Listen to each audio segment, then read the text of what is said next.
Sorry, always నా very close, but ఆయన పేరప్పుడు నేను కన్ఫ్యూజ్ అవుతూ ఉంటాను మా సంజయ్ గారికి. Because he's the person who believed me and recommended to the Dinesh గారు. సార్ వాసుకి ఇవ్వండి కరెక్ట్గా చేస్తాడు, వాసు అయితే మొత్తం ఈ సినిమాకి గట్టిగా నిలబడి దీన్ని ప్రమోట్ చేయడం కానీ ఇవన్నీ చేస్తాడని చెప్పి సంజయ్ భాయ్ మొత్తం నన్ను తన భుజాల మీద వేసుకుంది, మరి ఈ సినిమా నాకు ఇవ్వడంలో చాలా ముందుకు వచ్చాడు. థ్యాంక్ యూ సంజయ్ భాయ్. నువ్వు ఆ రోజు నాకు అంత రికమెండ్ చేయకపోతే కనుక ఈ సినిమా నా చేతిలోకి వచ్చేది కాదు.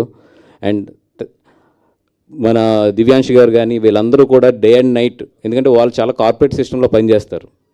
ఈ 4 డేస్లో నిజంగా అగ్రిమెంట్స్ అవ్వాలి, లేదంటే ఇవన్నీ కూడా ఒక స్ట్రీమ్ లైన్ తీసుకురావాలంటే హైలీ ఇంపాసిబుల్. బట్ వీళ్ళందరూ ఏంటంటే apart from the agreements, apart from the their very strict corporate ఇవన్నీ కూడా వదిలి ఒక బిలీవ్ అనే దాని మీద ఈ సినిమాకి మేము పనిచేసి ఈ సినిమాని తీసుకొచ్చి ఇక్కడ రిలీజ్ చేసాము. And thank you for the entire mad dog team who worked for 24 hours for the last 4 days. Thank you so much.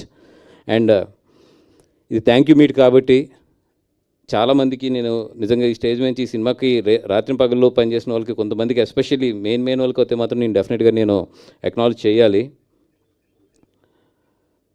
Vineet గారు, I connected to your character so much. Because ఒక ఫ్రెండ్షిప్ మధ్యలో ఒక genuinity, ఒక loyalty, ఎందుకో అది నా లైఫ్లో చాలా దగ్గరగా ఉంటుంది ఆ క్యారెక్టర్. ఫ్రెండ్షిప్ మీద లాయల్టీ అండ్ జెన్యూనిటీ అనేది. అందుకనేమో తెలియదు, మీ క్యారెక్టర్కి అయితే నేను చాలా బాగా కనెక్ట్ అయ్యాను. And when you are walking away from him, you know that they are going to kill you, your character, kill that character. When you are walking, no, I don't know, my tears are, I cannot stop my tears. And that is the best moment I have seen in the film. Maybe somewhere I connected with one of my great friend and one of my good friend.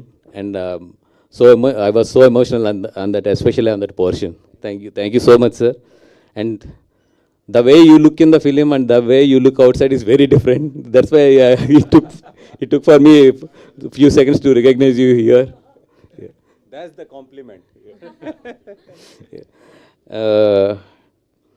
And director Lakshman గారు sir, మీకు అంటే ఈ మధ్యలో నేను చాలా సినిమాలు చూశాను. This is the one of the finest art work మీ చేతుల్లోంచి డెలివరీ అయింది చావా అనేది. Thank you so much. ఎందుకంటే చాలామంది చరిత్ర తెలుసు, చాలామంది చరిత్ర చదువుతారు, కానీ ఆ చరిత్రని సినిమాగా ప్రజెంట్ చేయడం అనేది always it's a tough job. And దాంట్లో ఎన్ని కాంప్లికేషన్స్ ఉంటాయి, ఎంత సెన్సిటివ్ పాయింట్స్, ఇవన్నీ కూడా అవన్నిటిని మీరు తట్టుకుని నిజంగా ఇంత మంచి చరిత్రని, I cannot say it's a story, it's a history, అంత మంచి హిస్టరీని తీసుకొచ్చి ఈరోజు జనాల ముందు మీరు ఉంచారు. Thank you so much for every Indian నుంచి